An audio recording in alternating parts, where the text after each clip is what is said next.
Estaba ahí como con inquietud. Claro. O sea, cuando dije lo procas que era Portales, te saltó al tiro la... O sea, sí, en primer término quería, ¿cómo se llama?, completar algo que decía Alejandro. El término democracia también se tiene como gobierno popular. ¿En qué sentido? Es el pueblo gobernando, pero estamos hablando del bajo pueblo también. Entonces, democracia, a los ojos de Portales, es como el gobierno de la turba, la oclocracia. Y para él era inaceptable. Eso era inaceptable. Pero además también Portales, y como bien señalaba Alejandro, tiene un cierto grado de desprecio hacia lo político, incluso a la política vista no desde la perspectiva pragmática, a la razón de Estado, que ahí Portales no tiene ningún problema, sino el problema de Portales tiene que ver fundamentalmente con las ideas políticas y los conceptos. Me acuerdo de la carta de Garfia del año 34, porque Portales no escribió nada, no tiene libro, no es un intelectual, nada. A través de sus cartas. Lo tomamos a través de sus cartas. Y Portales, de hecho tengo la carta acá, si no te importa, digámoslo, que es la carta del año 34 sobre lo que es la Constitución. ¿Cuántas groserías tiene? No, ninguna, pocas. En este caso. Si quieres podemos ver la otra, que es otra que tiene mucha grosería. Esa no hay ningún problema. Es impactante. Dice, Valparaíso, 6 de diciembre de 1834, mi don Antonio, el escribe Antonio Garfia, y están hablando fundamentalmente... ¿Quién es Garfia para Portales? Antonio Garfia es un amigo que también es comerciante de él, es un gran amigo de Portales y se va a convertir como su brazo derecho. Entonces le dice... A propósito de una consulta que hizo don Mariano, se refiere a Mariano Egaña, relativa al derecho que asegura la Constitución sobre prisión de individuos sin orden competente del juez, pero en los cuales pueden recaer fuertes motivos que traman oposiciones violentas al gobierno, como ocurre en un caso que sigo con mucho interés y prudencia en este puerto, el bueno don Mariano me ha contestado no una carta, sino un informe. No un informe, sino un tratado sobre la ninguna facultad que puede tener el gobierno para detener sospechosos por sus movimientos políticos. Bueno, en definitiva, le dice, en resumen, dice, al seguir el criterio del jurisperito Egaña, frente a la amenaza de un individuo para derribar la autoridad, el gobierno debe cruzarse de brazos mientras, como dice él, no sea sorprendido infragante. Entonces, como los hombres de ley con los hombres de ley uno no puede entender si así, ¿para qué carajo sirven las constituciones y papeles si no son capaces de poner remedio a un mal que se sabe existe, que se va a producir y que no puede conjurarse de antemano tomando las medidas que pueden cortarlo? En definitiva, Portales está diciendo, sabemos que se está tramando una conspiración. Antes de que ocurran los hechos, tomemos los prisioneros. De hecho, al final dice, sobre el tema de la Constitución y la ley, dice, si yo, por ejemplo, apreso a un individuo que sé que está urdiendo una conspiración y violo la ley, maldita ley.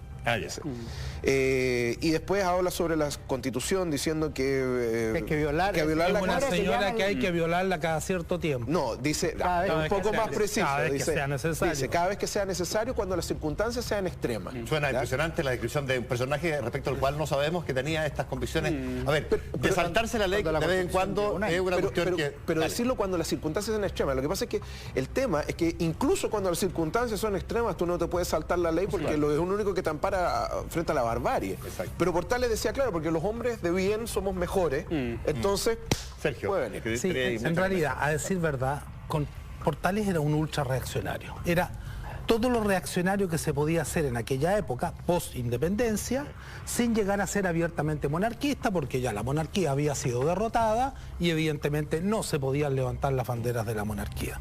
Pero muchos historiadores o pensadores liberales del propio siglo XIX, Lastarria entre otros, vieron en el Portales y su régimen una especie de retorno solapado a la monarquía, una suerte de retorno en algunos planos al antiguo régimen, y dieron elementos de juicio para ilustrar sus afirmaciones, como por ejemplo la devolución de propiedades incautadas a la Iglesia, la reposición del diezmo que había sido abolida por los gobiernos patriotas, además de una serie de medidas de, entre comillas, orden social, de disciplinamiento social en contra de los sectores populares más particularmente, pero en contra de los derrotados pipiolos en la batalla del Ircay.